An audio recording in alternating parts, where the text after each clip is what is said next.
দুনিয়ার মধ্যে তোমার মৃত্যু হবে, এরপরেও তুমি কান্দো কেন? ফাতেমা বলে, স্বামী গো, এই মৃত্যুটা কবে হবে সেইটা কি আপনি শুনবেন না?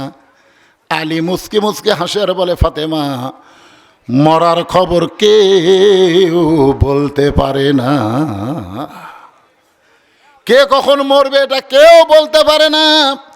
ফাতেমা বলে, স্বামী গো, কিছুক্ষণ আগে আল্লাহ পাক আমাকে জানায় দিছে আজকে গভীর রাত্রে ফাতেমার মৃত্যু হবে। যেই মাত্র কইছে আজকে গভীর রাত্রে ফাতেমার মৃত্যু হবে, গাছের গোড়া কাটলে গাছটা যেমন পড়ে যায় তেমনি পড়ে গেলেন হযরত আলী ঘরের মাঝায়। সঙ্গে সঙ্গে ফাতেমা দুই হাত দিয়া এই চোখের পানি মুছে মুস্কি মুস্কি হেসে স্বামীর মাথাখানা উরাতের উপরে নিয়ে কপাল একটা চুমু দিয়ে বলে, স্বামী গো, এমন করে আপনি কাঁদবেন না, কারণ এই দুনিয়া থাকার জায়গা না, এখানে আসলে যাইতে হবে। ফাতেমা মুস্কি মুস্কি হাসতেছে, স্বামীর চোখের পানি মুছে দিয়ে বলে, স্বামী গো, এমন করে আপনি কাঁদবেন না, কারণ এই দুনিয়া থাকার জায়গা না, এখানে আসলে যাইতে হবে। কিন্তু আমার কষ্ট লাগতেছে, আমার বাবা বলেছে আপনি হলেন পৃথিবীর শ্রেষ্ঠ আলেম, আপনি হলেন পৃথিবীর শ্রেষ্ঠ বীর। আপনারা বলেন তো হযরত আলী আলেম ছোট না বড়? পৃথিবীর শ্রেষ্ঠ আলেম। আল্লাহর নবী যখন মদিনার প্রেসিডেন্ট ছিলেন তখন শিক্ষামন্ত্রী হলেন হযরত আলী। আবু বকর রাদিয়াল্লাহু যখন মদিনার খলিফা ছিলেন তখনও শিক্ষামন্ত্রী ছিলেন হযরত আলী। ওমর ফারুক যখন মদিনার খলিফা ছিলেন তখনও শিক্ষামন্ত্রী ছিলেন হযরত আলী। ওসমান গনি যখন মদিনার খলিফা ছিলেন তখনও শিক্ষামন্ত্রী হলেন হযরত আলী। জোরে কর সুবহানাল্লাহ। তার মানে কি বোঝা গেল? খলিফা পাল্টে যায় কিন্তু শিক্ষামন্ত্রী পাল্টে না। তাহলে কত বড় তিনি শিক্ষিত ছিলেন। আর রাসূল বলেছেন আলী আসাদুল্লাহিল গালিব, আলী শুধু শিক্ষার দিক দিয়ে এক নম্বর না, বীরের দিক দিয়ে আমার আলীর চাইতে বড় বীর কিয়ামত পর্যন্ত কেউ হবে না। জোরে কোন সুবহানাল্লাহ। ফাতেমা বলতেছে এত বড় জ্ঞানী হয়ে, এত বড় বীর হয়ে বইয়ের মৃত্যুর খবর শুনে আপনি এমনভাবে পড়ে গেলেন। আপনি একটা জ্ঞানী মানুষ না, জ্ঞানী মানুষ, বীর মানুষ, আপনি যদি এভাবে পড়ে যান তাহলে আমি মরে যাওয়ার পর আমার তিনটা চাওয়া কে পুরা করবে? আমি ফাতেমা যখন আজকে রাত্রেবেলায় মরে যাব, আমি মরে যাওয়ার পর আমার তিনটা চাওয়া, আঙ্গুলের দিকে তাকান কয়টা? আলী বলতেন দুপুরে বেলা খাইতে হয়, এত কষ্ট করে না খাইয়া খাইয়া আমার চোখের নিচে কালিমার দাগ পড়ে গেছে। রাসূল ফাতেমার হাত ধরে বলে, ফাতেমা 33 বার সুবহানাল্লাহ, 33 বার আলহামদুলিল্লাহ, 34 বার আল্লাহু আকবার আমল করো। এই দুনিয়া কিছুই না, আল্লাহ আখিরাতে তোমাকে জান্নাতি নারীদের নেত্রী বানায়া দিবে। ও ফাতেমা, দুনিয়ার বহু ধনী ধনী যুবক প্রস্তাব দিয়েছিল তোমাকে বিয়ে করবে। আমিও মনে করেছিলাম আমার কলিজার টুকরা ফাতেমাকে একটা ধনী ঘরে বিয়ে দিব, কিন্তু স্বয়ং আল্লাহ তাআলা ঘটকালি করে ওই আলীর সঙ্গে তোমার বিয়ে হয়েছে। আমি নবী আপত্তি করতে পারি নাই। আলী কান্দের বলে, ফাতেমা রে, দুনিয়ার জীবনে তোমারে কিছুই দিবার পারলাম না, আর আজকে রাত্রে মরে যাবে, মরে যাওয়ার আগে তুমি কি তিনটা জিনিস চাও? ফাতেমা বলে, স্বামী গো, আমার এক নম্বর চা হলো রাতের অন্ধকারে আমার মৃত্যু হবে। এই রাতের অন্ধকারেই আমাকে দাফন করা লাগবে, কারণ দিনের বেলা দাফন করলে আমার পর্দার খিলাফ হয়ে যাবে। আমার মায়েরা যারা পর্দার অন্তরালে, একটু মনোযোগ দা শোনেন মা, একটু মনোযোগ দা শোনেন। একটা মা যদি পর্দানিশী হয়, ওই মায়ের পেট থেকে যে সন্তান হবে, এই সন্তান ইসলামী আন্দোলনের কর্মী হয়ে যাবে। জোরে কোন কথা ঠিক কিনা? আজকে বেপর্দা নারী যারা শয়তানের গোডাউন, তারা, ইমাম গাজ্জালি বলেছেন মায়ের পেটে যখন বাচ্চা আসে মায়ের মাসিক ব্যারাম আল্লাহ বন্ধ করে দেয়। এই মাসিক ব্যারাম বন্ধ করার কারণ হলো বাচ্চা থাকা অবস্থায় মায়ের ইবাদতের যেন কোনো কমতি না হয়। মা যখন বাচ্চা পেটে নিয়ে রুকুর থেকে সেজদায় যায়, 4 মাসের বাচ্চা পেটের মধ্যে দোমড় খায়।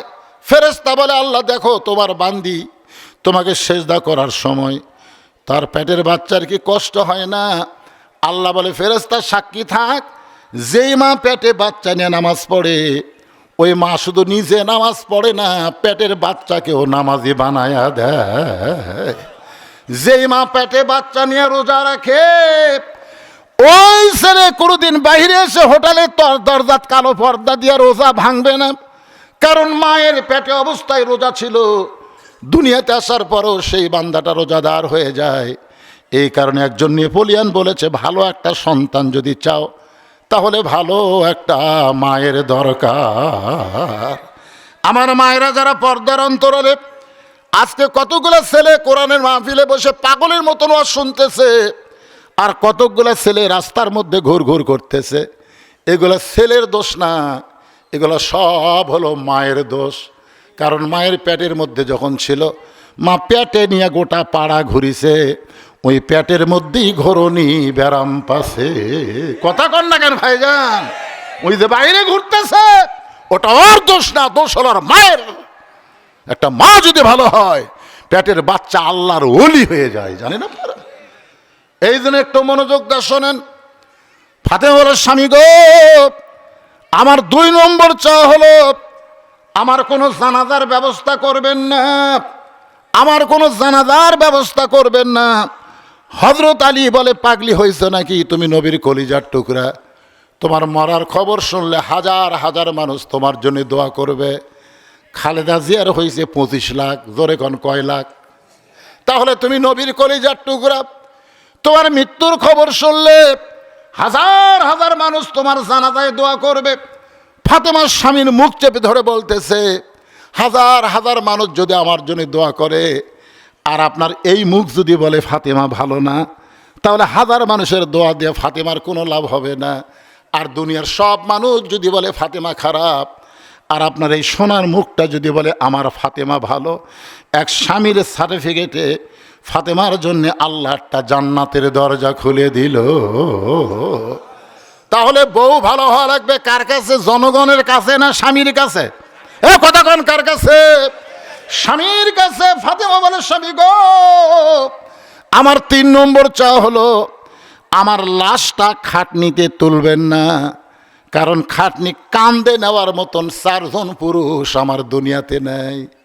যতই বড় হুজুর হোক না কেন, একটা বেগানা নারীর খাটনি কান্দে নেওয়া জায়েজ। কথা কন না কেন? কথা কন না কেন? যত বড়ই হুজুর হোক একটা বেগানা নারীর খাটনি কান্দে নেওয়া জায়েজ নাই। ফাতেমা বললেন আমার বাবা যদি আজকে দুনিয়াতে থাকতো, আমার বাবা মরা মেয়ের লাশের খাটনি কান্দে নেবার পারত। আমার হাসান হোসেন যদি বড় হইতো তাহলে মায়ের লাশের খাটনি কান্দে নেবার পারত। 6 মাস আগে আমার বাবা দুনিয়া থেকে বিদায় নিচ্ছে। আমার হাসান হোসেন এত ছোট, এরা মায়ের লাশের খাটনি কান্দে নেবার পারবে না। আপনি শুধু আমার লাশটা কান্দে করে নিয়ে ওই জান্নাতুল বাকির পূর্ব কোণায় সবুজ রঙের একটা বাতি জ্বলবে, ওই বাতি বরাবর আমাকে দাফন করে দিবে। ওগো স্বামী, আমার কবর যদি খুঁড়তে আপনার কষ্ট হয়, আপনার একান্ত আপন বন্ধু যদি কেউ থাকে দুনিয়ায়, তারে বলে দেবেন সে যেন গোপনে ফাতেমার কবরটা খনন করে। পৃথিবীর কোনো মানুষ যেন কবরের খবর না পায়। গভীর রাত্রে হযরত আলী আবু যর গিফারির জানলার কাছে বিষাক্ত সাপের মতো ফসফস করে কান্দে। আবু যর গিফারি চমকে গেল, এই গভীর রাত্রে আমার জানলার কাছে কে কান্দে রে? বাহিরে তাকায় দেখে আসাদুল্লাহ গালিব হযরত আলী পাগলের মতন কাঁদতেছে। আবু যর গিফারি হাত ধরে বলে আলী ভাই, জীবনে কত যুদ্ধ করলাম তোমার সঙ্গে, কোনো যুদ্ধে তোমাকে পরাজিত হয়ে কাঁদতে দেখি নাই। আজকে তোমার জীবনে এমন কি যুদ্ধ হলো যেই যুদ্ধে তুমি আমার জানলার কাছে কান্দো? আবু যর গিফারি বলে আলী রে, জান্নাতুল বাকির পূর্ব কোণায় গিয়ে একটা কবর কর। আবু যর বলতেছে এখনো কেউ মরে নাই, না মরলে কবর কেন খুঁড়ব? আলী বলতেছে একজন পর্দানিশী গভীর রাত্রে মৃত্যুবরণ করবে, এই গভীর রাত্রে তাকে দাফন করা লাগবে। আবু যর যা যা একটা কবর কর। আবু যর গিফারি বলে, আলী ভাই, কে মারা যাবে তার নাম কি আপনার মুখস্থ নাই? আলী কান্দার বলে, 6 মাস আগে নানা হারাইছে, আজকে 6 মাস পরে আমার হাসান হোসেন আবার মা হারা হয়ে যাবে। আবু যর গিফারি কান্দার বলে, আলী রে, হাসান হোসেনের দিকে তাকান যায় না, এরা 2 ভাই নানা নানা বলে গোটা মদিনা মদিনায় কান্দে। যারা জিজ্ঞাসা করে আমার নানা গেল কোন জায়গায়? 6টা মাস ধরে তোমার হাসান হোসেন নানা নানা বলে কাঁদতেছে। আজকে গভীর রাত্রে যদি তাদের মা মারা যায়, তাহলে বলো আলী, তুমি তাদেরকে কেমনে সামাল দিবা? আলী বলতে, তো পরের কথা পরে হবে, যা একটা কবর কর। আবু যর গিফারি কোদাল নিয়ে ওই জান্নাতুল বাকির পূর্ব কোন সবুজ রঙের একটা বাতি জ্বলতেছে, যেই বাতির কোনো তার নাই, যেই বাতির কোনো সুইচ নাই, বিনা তারে বিনা সুইচে আমার আল্লাহ তাআলা অটোমেটিক জ্বালায়া দিছে। এখান থেকে প্রমাণ নিয়ে নেন, আপনার কবরে যদি কোনো বাতি না থাকে, সাথী না থাকে, দরজা জানলা না থাকে, ইমানের নূর নেক আমলের আমল নিয়ে যদি কবরে যাইতে পারেন, আপনার কবর থাকবে না, আল্লাহ কবরকে জান্নাতের বাগান বানায়া দিবে। কি মনে করতেছেন ভাই? কবরের পাথর আমাদের সকলের সাথে আছে না নাই? জোরে কোন আছে না নাই? ইমাম গাজ্জালি বলেছেন, কোন নামাজি ব্যক্তি যখন কবরে যাবে, কবরে যাওয়ার পরে মুনকির নাকির গিয়া বলবে, রে না ব্যক্তি, তুই যে কবরের মধ্যে শুয়ে আছিস, তোকে 3টা প্রশ্ন করা হবে। 1 নম্বর প্রশ্ন হলো, মান রব্বুকা, তোমার রবকে? তখন ওই ব্যক্তিটা কোনো কথাই বলবে না। যে ব্যক্তিকে মুনকির নাকির প্রশ্ন করবে, ওই ব্যক্তি কোনো কথা বলবে না। ওই ব্যক্তির পক্ষে নামাজ দাঁড়িয়ে গিয়ে বলতেছে, এ মুনকির নাকির, কাকে মান রব্বুকা প্রশ্ন করো? বলে, যেই ব্যক্তি কবরের মধ্যে শুয়ে আছে তাকে মান রব্বুকা প্রশ্ন করতেছি। আমাকে চেনো? মুনকির নাকির বলে, আপনি কে? বলে, আমি হলাম ওই ব্যক্তির নামাজ। মুনকির নাকির, তুমি কি জানো এই ব্যক্তি কত বছর বয়স থেকে নামাজ শুরু করেছে? মুনকির নাকির বলে, আমরা তো জানি না।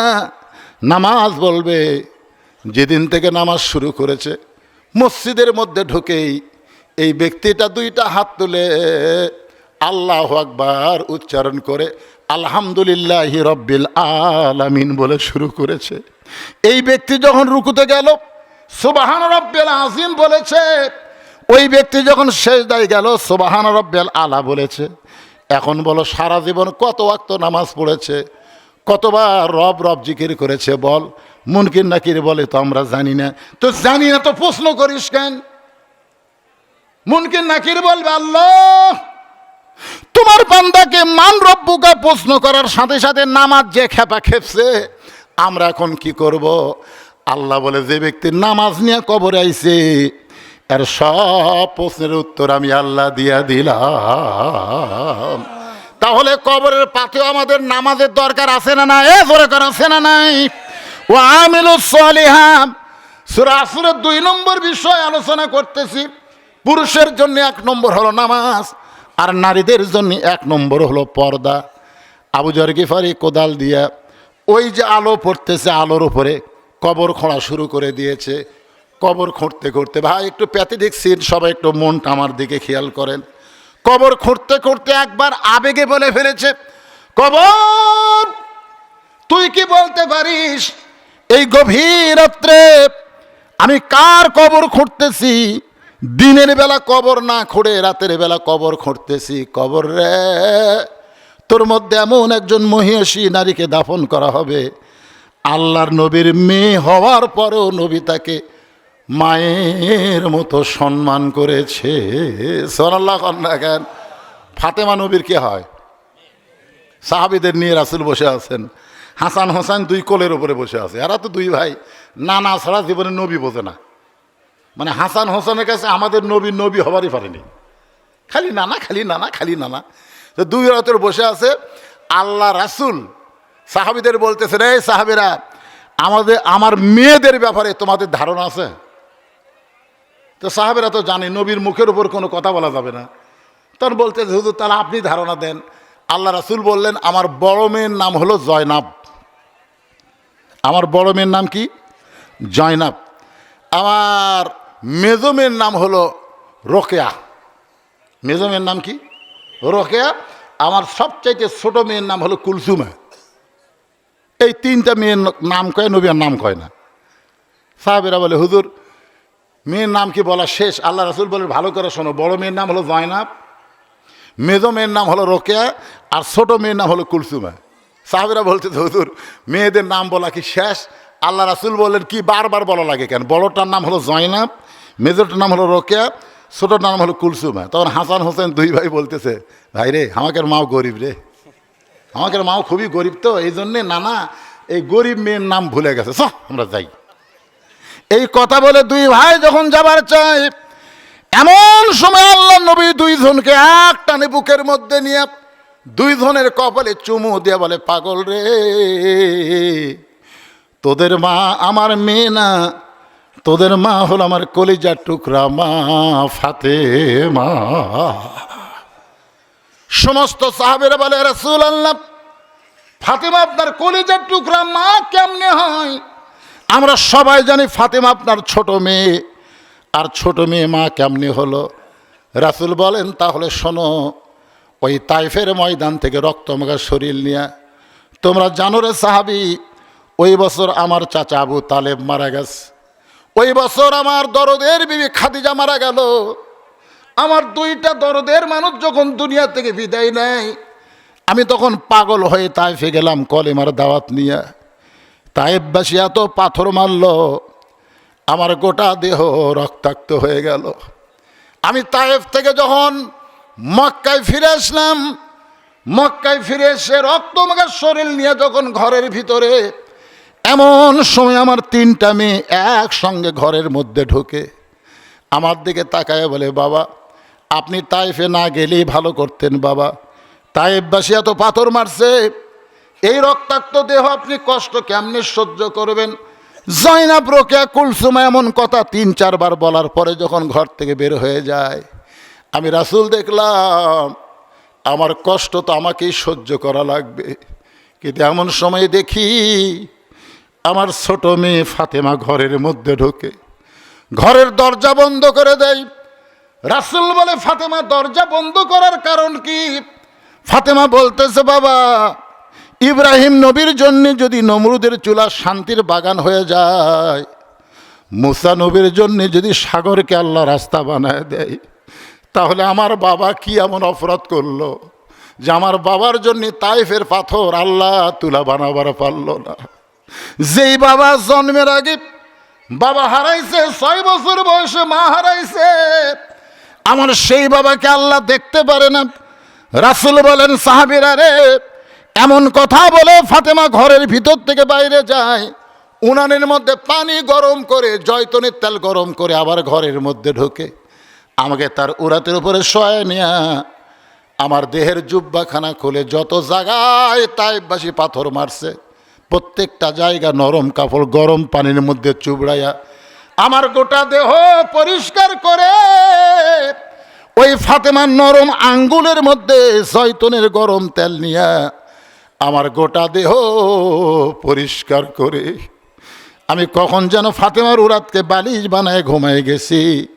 ওই ঘুমের ঘরে সাহাবীরা রে, আমি স্বপ্নে দেখি আমার মা আমেনা আমার শিওরের পাশে দাঁড়ায় কাঁদতেছে। এত বছর পরে আমার মাকে পেয়ে আমি স্বপ্নকে বাস্তব মনে করে মা বলে যখন হাতটা চাইপা ধরছি, এমন সময় ফাতেমা আমার কপালে একটা চুমা দেয়। ওই ফাতেমার চোখের পানি দিয়ে আমার ঘুমটা ভেঙে যায়। আমি রাসূল বললাম, ফাতেমা তুই কেন এমন কাঁদতেছিস মা? ফাতেমা বলে, বাবা আমি কান্দি না, আপনি তোমারে কান্দাইতেছেন। এই যে দেখেন মা বলে আমার হাতটা চাইপা ধরছেন, এখনো পর্যন্ত আপনি হাতটা ছাড়েন না। রাসূল বলে, ফাতেমা তাহলে শুনে নে, আল্লাহর শপথ করে বলতেছি, তোরে মা বলে যখন হাতটা চাইপা ধরেছি, তখন তুই শুধু আমার মেয়ে না, তোর দরদের মধ্যে রয়েছে আমার মা আমেনা। আবু যর গিফারি বলে, কবর রে খবরদার বেয়াদবি করবি না। তোর মধ্যে এমন একজন বিবিকে রাখা হবে যার স্বামী হলো আসাদুল্লাহিল গালিব। এই বলে কোদাল মারতে মারতে এক সময় আবেগে বলে কবর, খবরদার বেয়াদবি করবি না। তোর মধ্যে এমন একজন মাকে রাখা হবে যার 2টা সন্তান জান্নাতি যুবকদের সর্দার হবে। এই কথা বলে আবার যখন কোদাল মারতে চায়, এমন সময় কবরের মধ্য থেকে একটা আওয়াজ আসতেছে, আবু যর। এই কবরকে সাবধান না করে বরং যারা কবরের মধ্যে আসবে তাদেরকে সাবধান করো। এই কথাটা সবাই মনোযোগ দিয়ে শোনেন। এই কথা মা ফাতেমার জন্য বলে নাই, এই কথাটা কবর কিন্তু আমাদের জন্য বলেছে।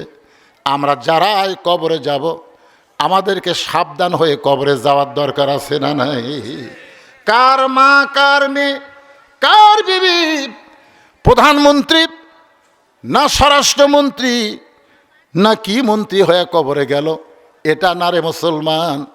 আমল যদি ভালো হয় কবর জান্নাতের বাগান হয়ে যাবে, আর আমল যদি খারাপ হয় কবর জাহান্নামের গর্ত হয়ে যাবে। এই রমজান মাসে ভাইজান আমি একটা গজল গাইতেছি, ওটা বসা করেন কেন, বিরক্ত হচ্ছেন আপনারা? সূরা আসরের 2 নম্বর বিষয় চলতেছে, ও আমিলুস সলেহা, পুরুষের নামাজ, মেয়েদের পর্দা, এরপরে অথবা সাওয়াবিল হক অথবা সাওয়াবিস সবর। রমজান মাস ঘড়ি আমার কাছে আছে, টাইম মতো আর শেষ করব। কোনো বিরক্ত, কোনো কষ্ট আপনাদেরকে দেওয়া হবে না ভাইজান।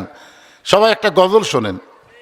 কিন্তু যেদিন ডাক পড়িবে কবর মাঝে যাইতে, জোগাড় কিছু করছো বন্ধু তার মাঝে বিছাইতে। আপনার বলেন তো, এখানে যে বলতেছে কিন্তু যেদিন, এই যেদিন মানে কোন দিন? কথা কয় না, হ্যাঁ? কিন্তু যেদিন, তার কোনো টাইম আছে? আজকেও যাওয়া লাগতে পারে, আজকেও যাওয়া লাগতে পারে। আমি বগুড়া থেকে এখানে ওয়াজ করতে এসেছি, আমি বগুড়া আবার ফেরত যাব, এই গ্যারান্টি আছে? লা ইলাহা ইল্লাল্লাহু মুহাম্মাদুর রাসূলুল্লাহ।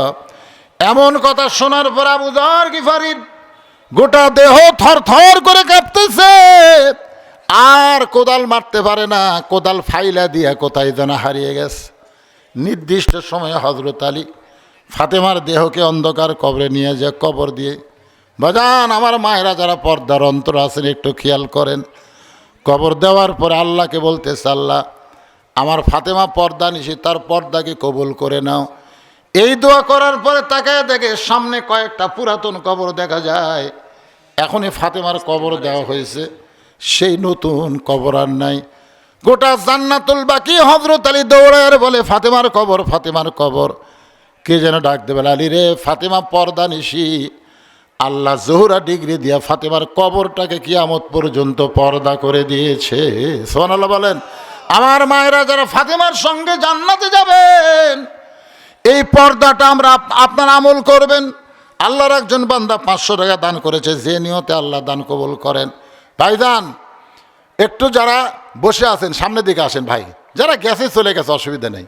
ফাঁকা ফাঁকা থাকলে ফাঁকের মধ্যে শয়তান ঢুকে মজা মারে, বোঝেন না? যা গেছে গেছে চলে গেছে, অসুবিধা নেই।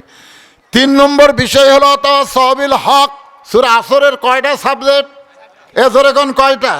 1 নম্বর হলো ঈমান, 2 নম্বর হলো আমিলুস সলিহা।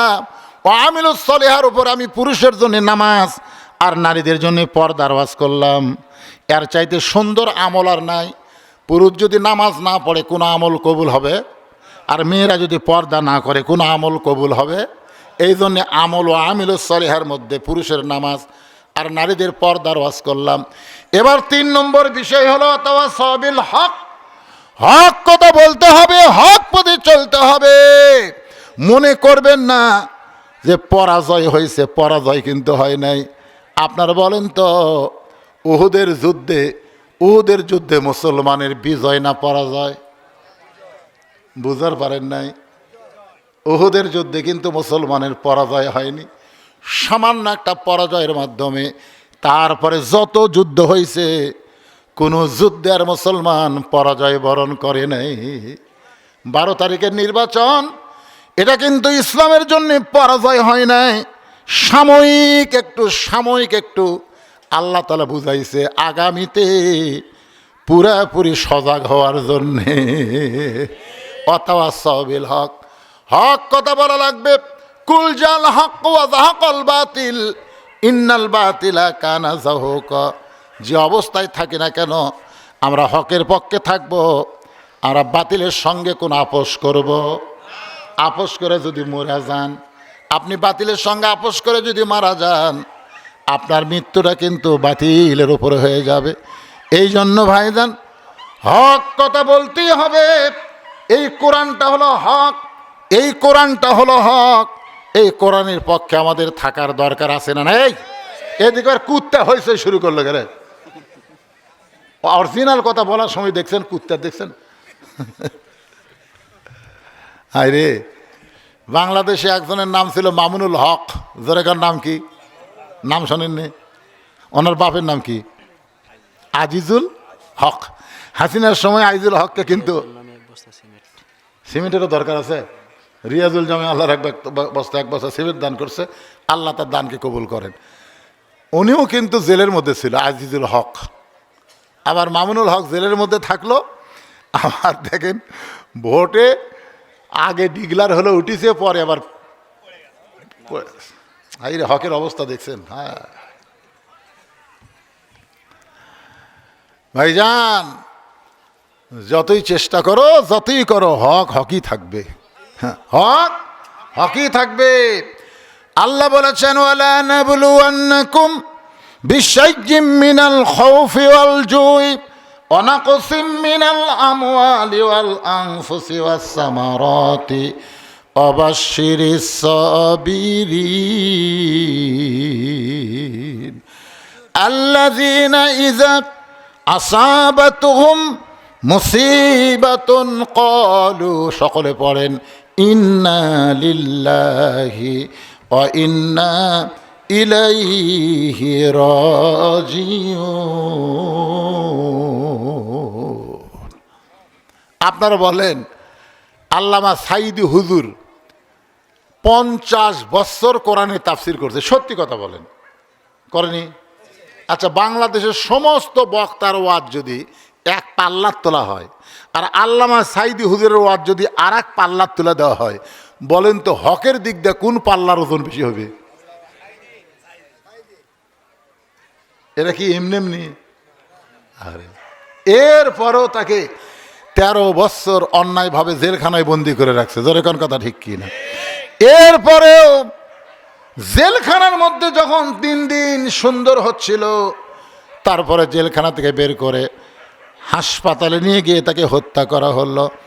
আপনার মনে করেন নাই হকের মৃত্যু হয়েছে, বরং একটা সাইদি দুনিয়া থেকে যাওয়ার পরে লক্ষ লক্ষ সাইদির মতন কণ্ঠ উচ্চারণ হচ্ছে। এই জন্য ওয়াতাওয়াসাউ বিল হক, হক পথে চলবার গেলে বিপদ মুসিবত আসবে নানা রকম, সামনে হয়তো আরো বিপদ আসতে পারে। আল্লাহ বলেছেন বিপদ আসলে তোমরা দমিয়ে যেও না। ওয়াতাওয়াসাউ বিস সবর, তোমাদেরকে ধৈর্য ধারণ করা লাগবে। এই ধৈর্যটা কেমন? যে মেয়েটার বিয়ে হয়েছে এখন পর্যন্ত মেয়েটার বাচ্চা হয় নাই। এই মনোযোগ দিয়ে শোনেন, এখনো বাচ্চা হয় নাই। আপনার বলেন তো বিয়ে হওয়ার পরে মেয়েদের সবচাইতে লোভনীয় জিনিসটার নাম কি? প্রথম বোঝে না, 2-1 বছর মনে করে প্রেম খেলা। তখন বাচ্চাটা দরকার নেই, বাচ্চা মাঝখানে থাকলে আমাকে প্রেম কমা যাবে। কিন্তু যখন 4-5 বছর যায়, তখন অন্য মেয়ের কোলত যখন বাচ্চা দেখে, তখন মেয়ে কি কয়? কে গো, সবার ঘরেই বাচ্চা পেয়া করে কান্দে, ভাই এই কান্দাকাটি পায়খানা পেয়া করে। বউ বলতেছে ইয়ার কি বাদ দাও। স্বামী বলতে তোমাকে একটা গলার মালা কিনে দেবো, হাতের বালা কিনে দেবো। মা বলতেছে ওই মালা বালা আমি চাই না, আমি একটা বাচ্চা চাই। আপনারা বলেন তো বাচ্চা কি এমনি এমনি আসবে? এমনি এমনি ওই বইয়ের জেদ না বুঝে বাচ্চা একটা পেটের মধ্যে আসছে। বাচ্চা পেটের মধ্যে আসার পরে খতেজা নামে একজন মা আমার 500 টাকা দান করছে, আল্লাহ কবুল করেন। এখন বাচ্চাটা মায়ের পেটের মধ্যে আইছে, মা যারে তারে মোবাইল করে আমার পেটে বাচ্চা আইছে, আমি বাচ্চার মা হব। সবাই দোয়া করে, কিন্তু বাজান যেদিন বাচ্চা প্রসব হবে সেই দিন খবর কি? বাচ্চা প্রসব হবে গেলে ব্যথাই বুঝছেন, উপর দিকে যায় নিচ দিকে যায়, মরে যাবো, বিষ খামো, গলা দড়ি দেবো, এই জীবন আর আমি রাখবো না। দাদি নানি দৌড়ে আসে, কি হয়েছে রে? এই কষ্ট আমি সহ্য করা পারবো না, আমি গলার দড়ি দেবো, বিষ দাও খাও। দাদি নানি মুসকে মুসকে হাসে আর কে, তোর পায়ের তলে সন্তানের জান্নাত, তোর পায়ের তলে সন্তানের জান্নাত, চিল্লাচিল্লি করিস কেন? চ ঘরের মধ্যে, চ ঘরের মধ্যে নিয়ে আসা। জোর করে দাদি নানি নাতনির শোয়া দেয়, ঠান্ডা পানির মধ্যে নরম কাপড় চুবড়ায় কপালে দিয়া বলে, অতাওয়া সব সবর, ধৈর্য ধর, ধৈর্য ধর, মা হবি, মায়ের পায়ের তলে সন্তানের জান্নাত হবে।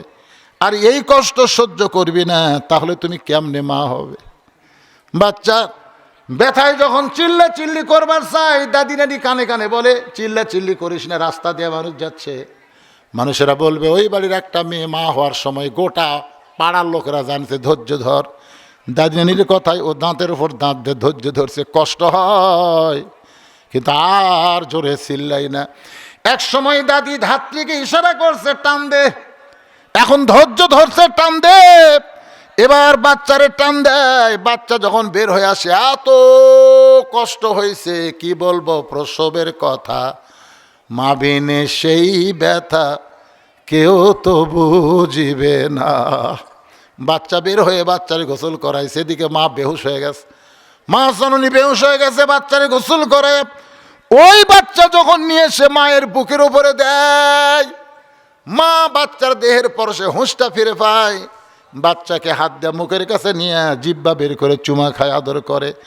দাদি নানি তিরস্কার করে বলে, এরই জন্যই গলার দড়ি দিবার চাইলি, এরই জন্যই বিষ খাবার চাইলি, একে লাত্তি মারা ফেলে দে, এরা আদর করিস কেন? মা তখন বলে, দাদি গো, কষ্টের পরে এমন শান্তি, কষ্টের পরে এমন শান্তি, এটা আমি আগে বুঝি নাই।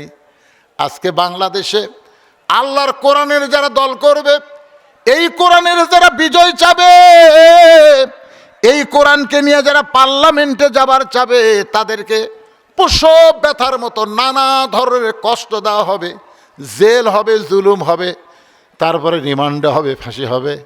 এরপরেও মা যেমন তার সন্তানকে বুকে পাইয়া অতীতের সব কষ্ট ভুলে যায়, শুধু কোরআনের ওয়াজ শুনবো না, বাস্তব এই কোরআন যেদিন বাংলাদেশের পার্লামেন্টে দেখতে পাবো, আমরা বাংলার মুসলমান সব কষ্ট ভুলে যাব। এই দৃশ্য, এই আশা আমাদের কলিজার মধ্যে আছে না? না, পরাজিত না, পরাজয়ের মাধ্যমে বিজয় হয়।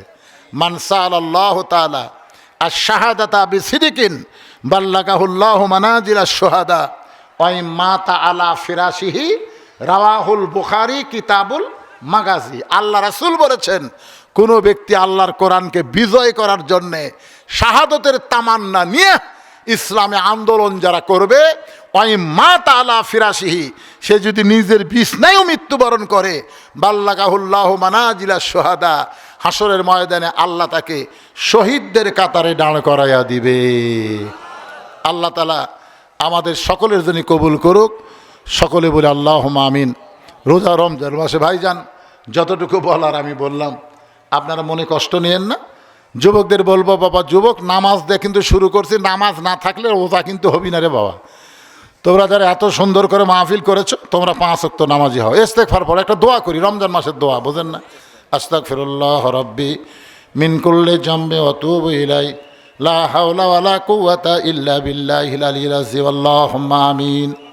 আল্লাহুম্মা আনতাস সালাম ওয়া মিনকাস সালাম, তাবারাকতা ইয়া যাল জালালি ওয়াল ইকরাম। আয় আল্লাহ, পবিত্র রমজান মাসে তোমার যুবক বান্দারা বড় কষ্ট করে মেহনত করে এত সুন্দর আয়োজন করেছে। আল্লাহ মেহেরবানি করে যুবকদের জন্য দোয়া করি, এই যুবকগুলোকে আল্লাহ 5 ওয়াক্ত নামাজি কবুল করে নাও।